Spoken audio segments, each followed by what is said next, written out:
I'm fascinated by William and Kate's behind-the-scenes video, which we saw a few seconds of and then the full 10 minutes in the past few days. What I'm particularly interested in and particularly keen to talk about with you is the visual language of it. Now, we know that way back when there was only ever sort of one camera and things were rather stiff, and then there's sort of been the compromise of the behind-the-scenes lengthy documentary. But this was shot and was full of a very informal series of moments. And it seems to have been absolutely pitched at a section of the community that this is what they expect when they watch a video about the insider life of a royal. What did you think of the video production, the way that this was overtly meant to look informal and was pitched very young?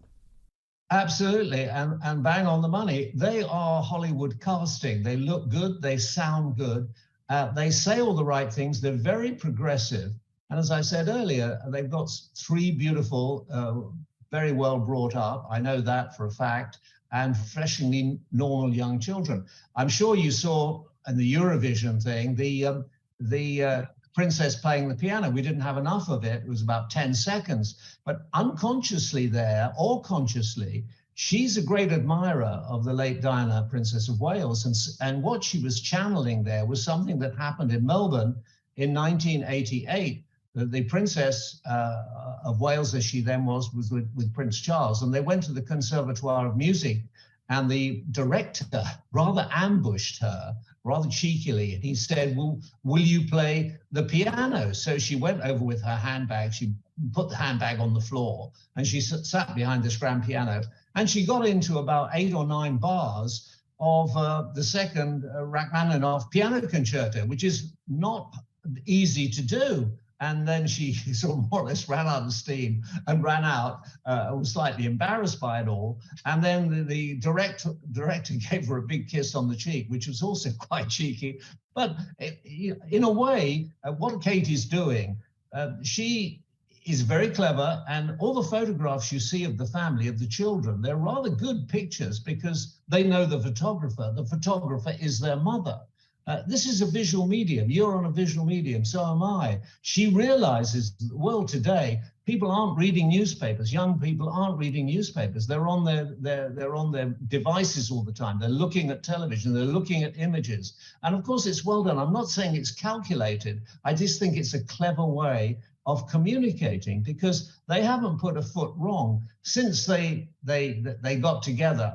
And there was a long apprenticeship there. I mean, they were together 7 or 8 years before they got married. But the key to it is, Paul, they love each other. And that is something which you can't buy and you can't guarantee, because Prince William was the first royal prince who was allowed to have a free choice in his spouse.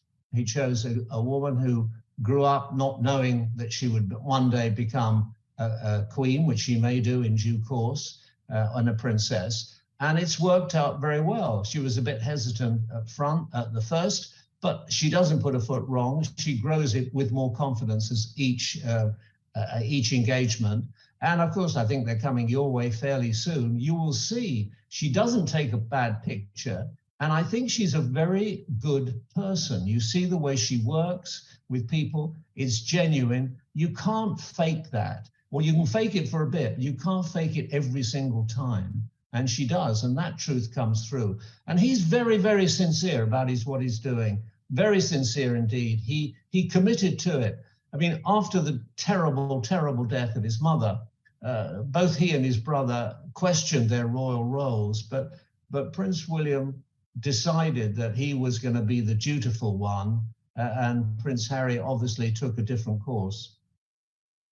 Well, yeah, who knew that the boy who was born to be king would find a way to marry up, but he has in terms of personality with Catherine and her near perfection in the way that she's carrying out the role, which does create a pressure in and of itself. But also, that little piano moment I thought was also evocative of what was declared by the BAFTAs to be one of the TV moments of the year, which was, of course, during the Jubilee, when Paddington sat down with the late Queen.